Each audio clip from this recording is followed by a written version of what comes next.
The city streets were nearly deserted, painted in silver by the glow of the street lamps. The wind carried an icy bite, the kind that slipped beneath clothes and cut straight into the bones. At the edge of the road, near a lonely bus stop, a young nurse stood shivering, her thin coat clutched tightly around her shoulders. Her name was Elena, and though her body ached from a 14-hour shift at the hospital, her spirit remained quietly resilient. She had given warmth to her patients all night, smiling through exhaustion, whispering comfort to the frightened, holding the hands of the lonely. But now, as she stood in the unforgiving cold, there was no one to offer her that same comfort back. The buses were running late, as they often did on stormy nights, and Elena felt her fingers stiffen as she rubbed them together, trying to generate some heat. Her shoes, worn from years of overuse, soaked in the rainwater that pooled at her feet. The tips of her toes had long gone numb. Still, she stood there, too proud, or perhaps too wary to seek shelter elsewhere. This was her life, giving everything to others, and enduring quietly when life gave her little in return. From across the road, headlights pierced through the misty rain. A sleek black car, polished as though untouched by weather or dust, slowed as it approached the bus stop. Elena shifted uneasily, instinctively pulling her bag closer to her chest. She had seen cars like that before, symbols of another world, a world where warmth and security were taken for granted. The car rolled to a stop beside her. Its tinted window lowered, revealing a man in his mid-30s. His presence was striking, sharp jawline, dark eyes that seemed to carry a hidden weight, and an aura of quiet authority that could not be mistaken. Yet there was something else in his gaze too. Something softer, almost hesitant. "Are you waiting for the bus?" His deep voice broke the silence, carrying more warmth than she expected. Elena hesitated, water dripping from her hair. "Yes, it should have been here already." The man studied her for a moment, his eyes flicking to her shivering frame, then to her soaked shoes. Something stirred in his chest. An ache he hadn't felt in years. He could have driven on, ignored her struggle, and continued back to his mansion where the fire was lit and the rooms were warm. But something about the young woman reminded him of a tenderness he thought he had lost forever. "Get in," he said gently, not as a command but as an offer. "You'll freeze out here." Elena blinked, unsure if she had heard correctly. She wasn't used to kindness from strangers, especially not strangers in luxury cars. I can't. I don't even know you." He gave a faint, almost bittersweet smile. "Fair enough. But it doesn't look like that bus is coming anytime soon. At least let me give you a ride somewhere safe." The rain poured harder, soaking her further until her teeth began to chatter. She glanced down the empty road, then back at him. His eyes were steady, not demanding, not impatient, just quietly waiting, as though he understood her hesitation. For a long moment, Elena fought within herself. Pride and caution told her to refuse, but exhaustion whispered otherwise. With a small reluctant nod, she stepped closer to the car. The man leaned over, opening the door from the inside. Warm air immediately spilled out, wrapping around her like a blanket. As she slid into the leather seat, her cold hands trembling at her lap, she couldn't shake the feeling that her life was about to change in ways she couldn't yet imagine. And for the man, Alexander Grant, one of the city's most successful yet loneliest CEOs, something inside him told him the same. Inside the car, the warmth was almost overwhelming to Elena's frozen skin. The heater hummed softly, and the faint scent of leather and cedarwood surrounded her. She pressed her fingers together, slowly thawing, while stealing careful glances at the man behind the wheel. He drove with quiet precision, his hands steady on the steering wheel, his posture straight but not rigid. For a few moments, silence filled the space, broken only by the rhythmic sound of raindrops against the windows. Elena felt both safer and more nervous at once. She wasn't accustomed to being in such a car, nor sitting beside a man whose presence seemed to carry both authority and mystery. Finally, he spoke. His voice calm but carrying the weight of curiosity. "You were waiting at that bus stop in this weather. Do you always travel this way?" Elena hesitated before answering. "Yes. I work late shifts at the hospital. Buses are unreliable, but they're all I can afford." She tucked a loose strand of damp hair behind her ear, her cheeks flushing slightly as she realized how small her life must sound compared to his. He gave a small nod, his eyes flicking to her before returning to the road. A nurse then? Yes, she said softly, and though her tone was modest, there was pride hidden in the word. It's exhausting. But, I wouldn't trade it. People need someone to care for them. And I guess that's what I was meant to do. For the first time, his lips curved into the faintest of smiles. Most people wouldn't say that after a 14-hour shift. She gave a tired laugh, shaking her head. Most people think nurses just pass out medicine and smile. They don't see the nights, when you hold the hand of someone who's scared to take their last breath. Or when you sit with a child who won't stop crying for a parent who can't come. Sometimes you're the only person between them and despair. How could I not stay, even when I'm tired? Her words carried a quiet strength, and for a moment, Alexander felt something stir inside him. A sense of respect he rarely felt, even for the wealthy men and women he dealt with daily. You must get lonely, he said softly, almost more to himself than to her. The question caught her off guard. She blinked, then looked out the rain-streaked window. Lonely, maybe. But I don't have time to think about it much. My life is just work, sleep, and work again. She gave a little shrug. I rent a small room near the hospital, no family nearby. So I stay busy. It's easier that way. Her voice cracked slightly at the last word, betraying a truth she rarely admitted aloud. Alexander's hands tightened slightly on the wheel. For years he had been surrounded by opulence. Mansions, fine dining, tailored suits. But hearing her simple life, her sacrifices, it made his own riches feel strangely hollow. And yet, he said, his tone thoughtful, you're out there, in the cold, still willing to give everything you have to others. Most people would have broken by now. But she glanced at him, caught off guard by the gentleness in his words. Most strangers never looked past her scrubs, never saw the heart behind them. Elena gave a small smile, though her eyes shone with exhaustion. Maybe I already am broken. I just keep moving so no one notices. Her honesty lingered in the air, heavy and raw. Alexander felt something tighten in his chest. It had been years since someone had spoken so openly, without pretense, without calculation. She wasn't trying to impress him, she was just being herself. As they drove through the city streets, the rain softened. And the car seemed to carry them into a silence that wasn't uncomfortable, but rather contemplative.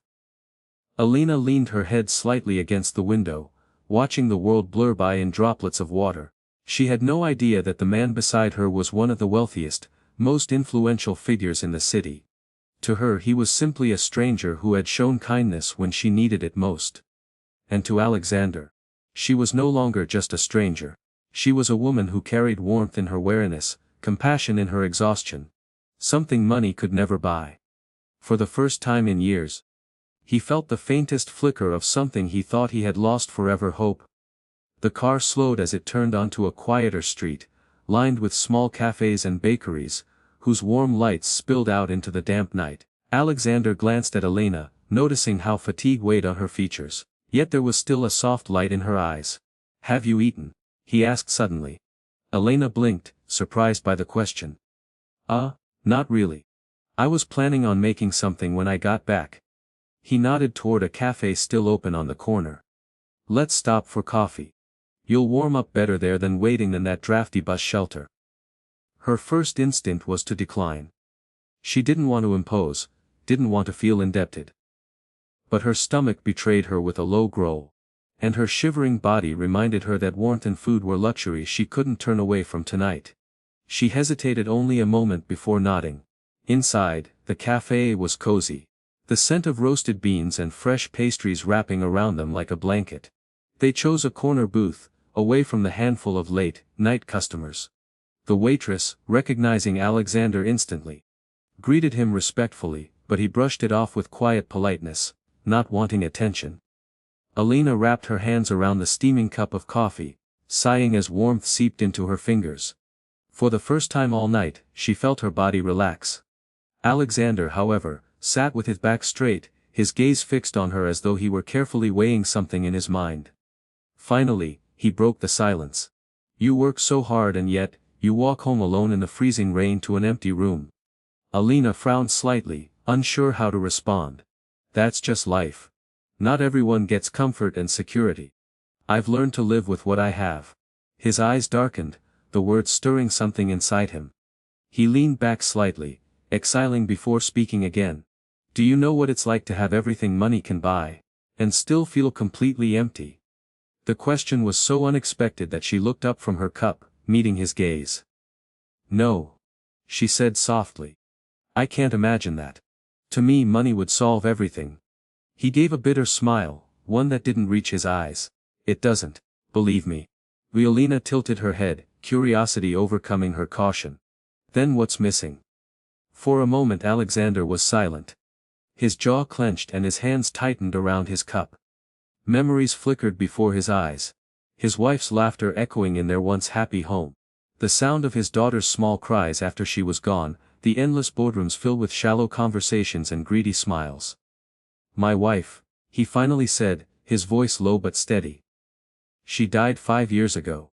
Left me with our daughter. I thought I could manage, that wealth, stability, and structure would be enough. But it wasn't. No amount of money can replace a child's need for her mother's love. And no amount of success can silence the emptiness of a home that has lost its warmth. Alana's lips parted, her chest tightening as she listened. Beneath the calm composure, she saw a man carrying a grief that had never truly healed.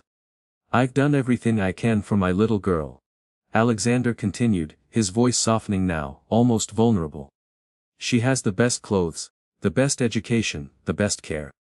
But when she looks at me at night, her eyes ask me for something I can't give. He paused, then added quietly, she doesn't need more wealth. She needs a mother. Oh, Elena's heart thudded. She had expected this stranger to be kind, perhaps lonely, but not this. A widowed father, bearing his wounds to her after just one encounter. She placed her cup down slowly, her voice gentle. That must be very hard, for both of you.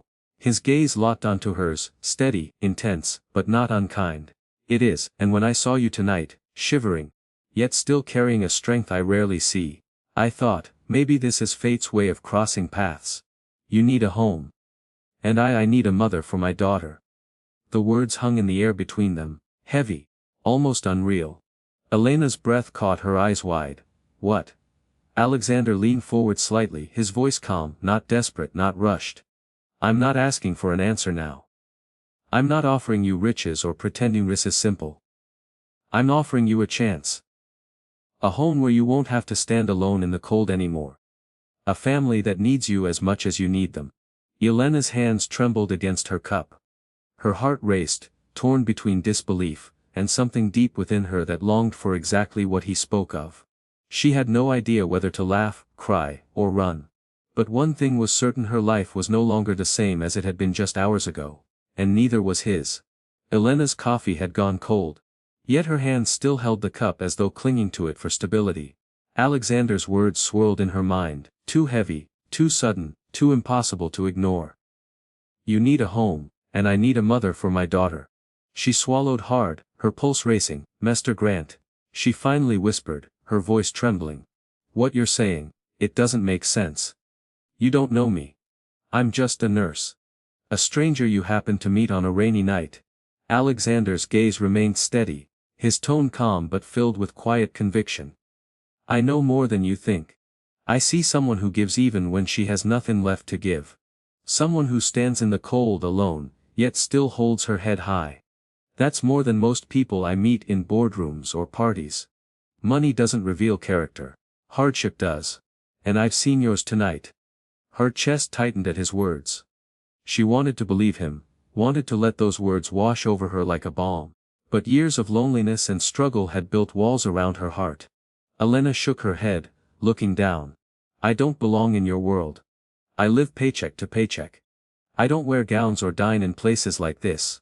She gestured faintly to the elegant cafe around them. Your daughter deserves someone refined. Not me. For the first time, Alexander leaned forward. His voice firm but not harsh. Refined. My daughter doesn't need refinement. She needs someone who will kneel beside her when she cries, someone who will braid her hair before school. Someone who will listen to her dreams without laughing. That isn't about refinement, Elena, it's about love. And you? His eyes softened. You already carry that in every gesture, every word. Her throat tightened, tears burning behind her eyes. No one had ever seen her this way. She was always the nurse, the one who gave, the one who endured, but never the one who was chosen, wanted. Still, fear clung to her like a second skin. "And what about me?" she asked in a whisper, almost ashamed of the question. "I've lived alone for so long I don't even know how to belong anymore. What if I can't give her what she needs? What if I disappoint you both?" Alexander's expression softened into something almost pained. He reached across the table, not to grab her hand, but to rest his own open on the wood, an unspoken gesture of trust. "I'm not asking for perfection," he said gently. "I'm asking for a chance. For all of us. I can't erase your past, and you can't erase mine. But maybe together, we can build something our broken pieces have been searching for." Her heart thudded at his words, but still, her doubts whispered louder. She saw flashes of her small rented room. The loneliness of eating dinner alone, the endless nights spent pouring herself out for others with nothing to return to. Could she really step into the life of a wealthy man and his daughter? Could she open herself to the possibility of being loved, of belonging? The thought terrified her. But deep within that terror was a spark, a fragile, aching hope. Elena blinked rapidly, trying to chase away the tears forming. "This is too much, I need time to think. To understand." Alexander nodded, not pressing further. "Take all the time you need. I didn't bring you here tonight to force you. I just wanted you to know, you don't have to keep walking home alone in the cold. Not anymore." His words lingered long after he said them, planting seeds in the cracks of her guarded heart. For the first time in years, Elena wasn't just facing another long night of loneliness. She was standing at the edge of something terrifyingly beautiful. A chance at love, at family, at home. And though fear still pulled at her, that spark inside her whispered softly, maybe. The rain had eased into a quiet drizzle by the time Alexander drove Elena toward his home. She sat in silence, her heart pounding with every passing streetlight, her thoughts torn between fear and a fragile hope that refused to die down. She had told herself she only needed time. That she wasn't ready. That she didn't belong. Yet here she was, on her way to meet his daughter. Something inside her, something deeper than logic, had whispered that she couldn't walk away. The car turned onto a long driveway lined with lanterns, leading to a stately yet warm-looking mansion. Elena's breath caught in her throat. The sheer size of the house was intimidating, yet unlike the sterile wealth she had imagined. The lights glowing through the windows gave it the feel of a place that longed to be a home. Alexander parked and came around to open her door. She hesitated before stepping out, clutching her bag as though it were the only familiar thing left in her world. He offered her his hand. For a moment, she stared at it, strong, steady, waiting, and then slowly placed her trembling fingers in his. Inside, the house was elegant but not cold. Family portraits lined the hallway. Alexander in younger days, a woman with kind eyes and a gentle smile beside him, and a little girl with golden curls. Elena's throat tightened as she realized whose smile was missing now. Alexander's voice softened. "She's in the living room. Usually reading before bed." Elena's heart raced. She smoothed her damp hair nervously, wondering if she looked too worn, too ordinary to step into a child's world. What if the little girl rejected her? What if this moment proved that she truly didn't belong? As they stepped into the living room, Elena saw her. A girl of about 7 sat curled up on a sofa, a blanket around her small frame, a book resting in her lap. Her big brown eyes looked up when her father entered, lighting with joy. "Daddy," she exclaimed, running toward him. Alexander knelt, embracing her tightly. "Lila," he said gently, kissing the top of her head. "There's someone I'd like you to meet."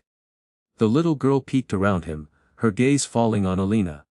Shy at first, she clung to her father's sleeve, her voice a soft whisper. "Who is she?" Elena felt her breath catch. She lowered herself slowly so she wouldn't tower over the child. Kneeling on the soft rug, she smiled as gently as she could, though her hands trembled in her lap. "Hello, Lila," she said softly. "My name is Elena. I'm a nurse, I take care of people." The girl tilted her head, studying her with a seriousness far beyond her years. Then, almost hesitantly, she asked, "Are you going to take care of Daddy too? He gets sad sometimes." The question pierced Elena's heart, tears pricking her eyes. She glanced at Alexander, who looked down, pain flickering across his features. Then back at the little girl. "I'll do my best," Elena whispered, her voice thick with emotion. "If you'll let me." Leela's gaze softened. Slowly, she stepped forward and placed her small hand into Elena's. Her tiny fingers were warm, trusting, filled with something Elena hadn't felt in years, innocent acceptance. Alexander's chest tightened at the sight. For so long, his home had been filled with silence. With shadows of what once was. But now, in that simple touch between his daughter and the woman before him, he saw the fragile beginnings of something he had almost stopped believing in: healing. Elena swallowed hard. Overwhelmed. She had spent years caring for strangers, giving away pieces of herself until she felt hollow. But here, in the soft hand of a child and the steady presence of a man who had bared his soul, she felt something she hadn't dared to hope for: the promise of belonging. The room was quiet, but not empty anymore. And as Leela leaned into her, trusting her warmth, Elena realized that sometimes life's greatest families weren't born from blood, but from broken souls choosing each other. For Alexander, it wasn't just about filling the emptiness of his home. It was about giving his daughter a chance to laugh again, to love again. For Elena, it wasn't just about finding shelter from the cold. It was about finding a place where her weary heart could finally rest. That night, in the glow of the lamplight, the three of them sat together: the lonely CEO, the shivering nurse, and the little girl who needed a mother. Not perfect, not complete, but beginning. And sometimes, a beginning is enough.